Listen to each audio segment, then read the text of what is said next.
cette époque, le Seigneur Jésus-Christ a accompli de nombreux miracles et a guéri de nombreuses maladies. Par exemple, les personnes possédées par des esprits impurs, le Seigneur les guérissait toutes sortes de hellpress, il guérissait absolument toutes les maladies. Lorsque le Seigneur Jésus-Christ, utilisant la puissance donnée par le pré-cleste, chassait les esprits impurs, certains ont dit que Jésus utilisait l'esprit du démon Belzébuth pour chasser les démons, ce qui signifiait que le Seigneur Jésus-Christ était possédé par le démon. Ainsi, c'était le démon qui chassait les esprits impurs, le démon chassant les démons. C'est ainsi qu'ils insultaient le Seigneur.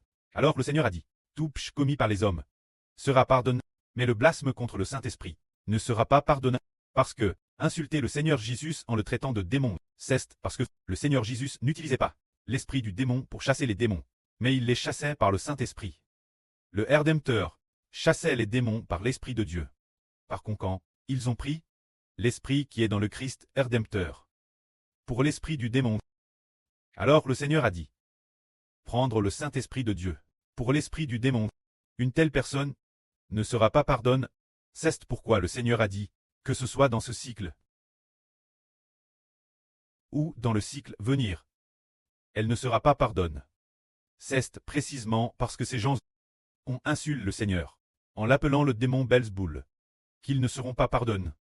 Nous comprenons qu'une personne a le pouvoir de chasser les démons, de chasser les esprits impurs. Pour quelle raison? C'est parce qu'elle a le Saint-Esprit en elle qu'elle peut chasser les esprits impurs. Si elle n'a pas le Saint-Esprit en elle, elle n'a pas le pouvoir de chasser les esprits impurs. C'est-à-dire toutes sortes de démons, toutes sortes d'esprits impurs, qui sont dans l'homme, qui le dominent, voulant le rendre misérable, ou le poussant, se soumettre au désir du péché, commettre des actes de péché. Seule la puissance de Dieu peut les chasser. Si un frère est rempli du Saint-Esprit, il peut proclamer le nom du Seigneur Christ pour chasser toutes sortes de démons. Cela nous fait comprendre qu'il faut que le Saint-Esprit soit dans l'homme pour pouvoir chasser les esprits impurs.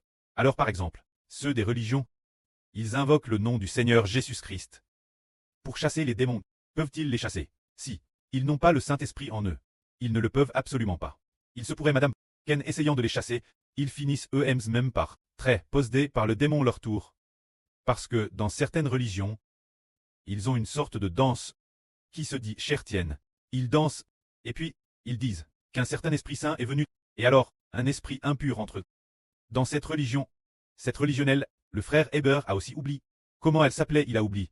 Mais, une religion d'une domination chrétienne. Alors, beaucoup de gens, une réunion. Beaucoup de gens venaient leur réunion. Et pendant la réunion, ce que le pasteur disait, beaucoup de gens désiraient ardemment recevoir, diraient ardemment recevoir un. Direz-vous ardemment recevoir le Saint-Esprit? Ils disaient tous, oui, ardemment, ardemment. Finalement, tout le monde avait une sorte de possession par un démon. Ils pensaient tort que c'était le Saint-Esprit. Car, si une personne qui reçoit le Saint-Esprit, sa bouche prononce les paroles de Dieu, ce qu'il disait était une sorte de certaine sorte de répétition constante d'une certaine phrase, une sorte de dialecte, ce n'était pas du tout le Saint-Esprit. Mais cela venait d'un esprit maléfique.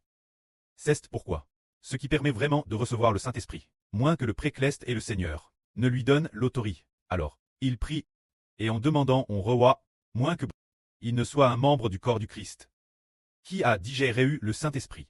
Et, une personne utilisée par Dieu, ne le peut, si, ce n'est pas en coûtant divers pasteurs, que force d'écouter, des esprits maléfiques y pénètrent. Mais, les fils de Dieu ont le pouvoir de transformer les gens. L'avenir, beaucoup de gens auront des esprits maléfiques en eux.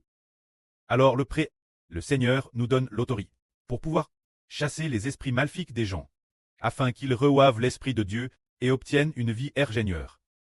Ce moment-tel, beaucoup de gens diront toutes sortes de choses, disant qu'ils sont de bonnes personnes, mais le Seigneur enseigne, nous disant, un bon arbre produit de bons fruits, et un mauvais arbre produit de mauvais fruits. Alors, si quelqu'un est bon, il dira des paroles de justice, et ne dira pas de paroles pour insulter notre Seigneur Jésus.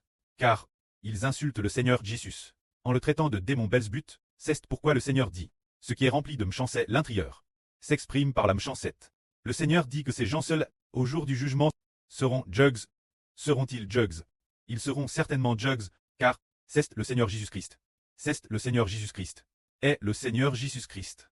Dieu donne l'autorité de juger au Seigneur. l'avenir, le Seigneur jugera ceux qui librement s'opposent au Saint-Esprit de Dieu.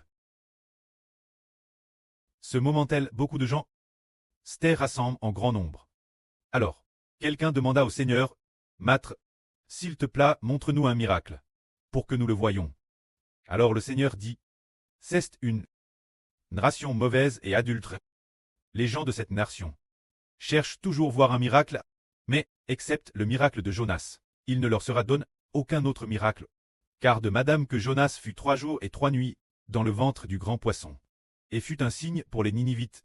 De Madame, le Fils de l'homme sera 3 jours et 3 nuits dans le sein de la terre, devenant un signe pour les gens de cette nation. » Le Seigneur dit, les gens de cette époque voulaient que le Seigneur fasse un miracle pour le leur montrer. Mais le Seigneur ne l'a pas fait. Le Seigneur a dit, il n'y aura plus de miracle pour vous. Pour quelle raison?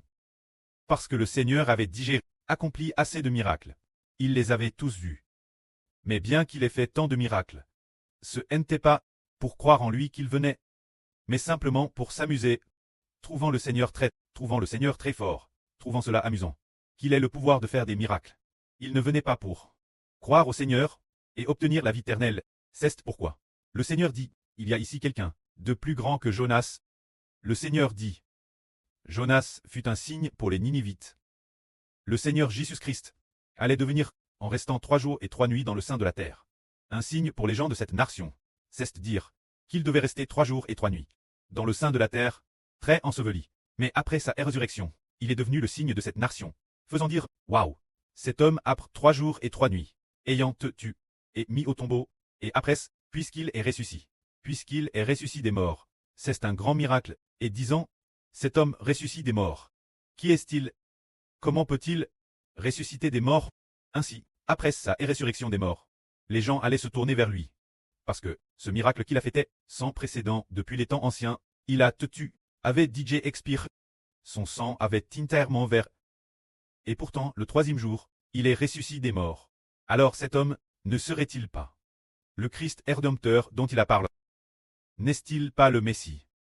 La résurrection des morts du Seigneur Christ a fait en sorte que ses disciples ont tous cru en lui, sachant qu'il est le Seigneur, le Messie.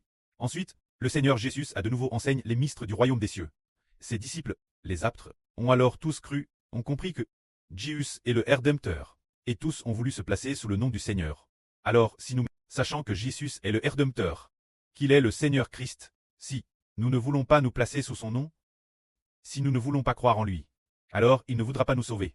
Tous les miracles que le Seigneur a faits est, croyons que Jésus est le Seigneur. Alors aujourd'hui, aucun de nous n'a vu de ses propres yeux le Seigneur accomplir le miracle des 5 pains et des 2 poissons, ni vu de ses propres yeux le Seigneur accomplir le miracle de changer l'eau en vin. Pourtant, nous avons déjà cru au Seigneur. Le but des miracles du Seigneur est de faire croire en lui. Alors que nous n'avons pas vu les miracles du Seigneur, nous avons déjà cru, nous sommes donc sauvés. Croire au Seigneur apporte le salut. Les miracles du Seigneur sont pour que les gens croient. L'enseignement du frère Eschbert concernant le Seigneur Christ est justement pour que les gens croient, pour savoir que, oh, Jésus est en effet notre Seigneur. Nous devons croire en lui, on est, et nous serons saufs. Croire en lui. Alors croire en lui, il va nous sauver. Croire au Seigneur Jésus. Jésus va nous sauver. C'est tout comme le Seigneur a dit. Crois-tu que je peux faire cela? Nous disons, Seigneur, nous croyons en toi. Nous sommes tes enfants. Appartenant ton nom, nous croyons en toi. Le Seigneur dit, c'est bien, tu crois en moi, je te sauve donc du péché, pour que le PCH ne te contre plus. Ainsi, nous ne serons plus domains par Satan et les anges tchous. Le péché vient de Satan et des anges tchous. Nous racheter, nous libérer des chaînes du péché. C'est nous libérer de l'emprise maléfique de Satan et des anges tchous, des liens de toutes sortes d'esprits malins. C'est le but de la foi en le Seigneur. Alors, se libérer des liens des faux dieux et se tourner vers le vrai Dieu apporte le salut. L'homme est sauve, parce qu'il peut retourner l'Éternel, le vrai Dieu. Mais si le Seigneur Jésus n'était pas personne ne pourrait retourner vers le vrai Dieu.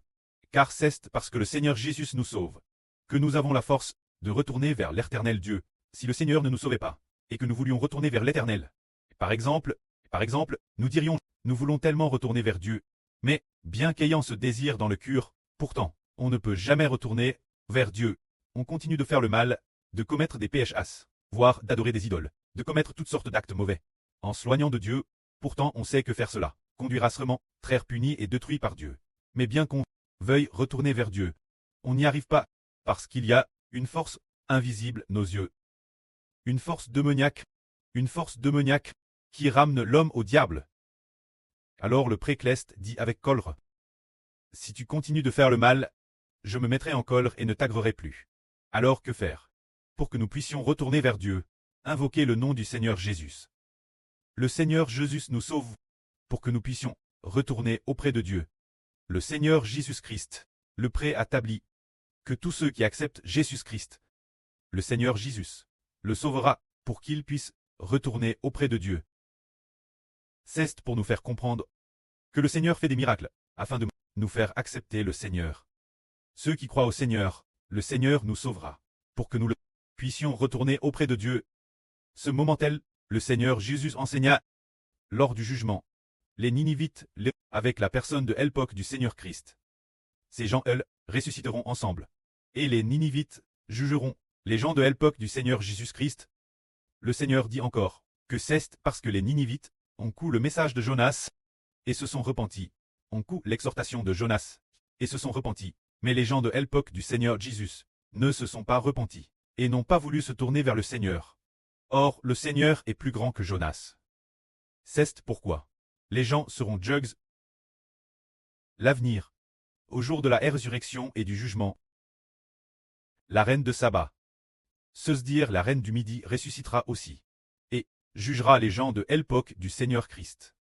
Car la reine du Midi est venue écouter les paroles de sagesse de Salomon.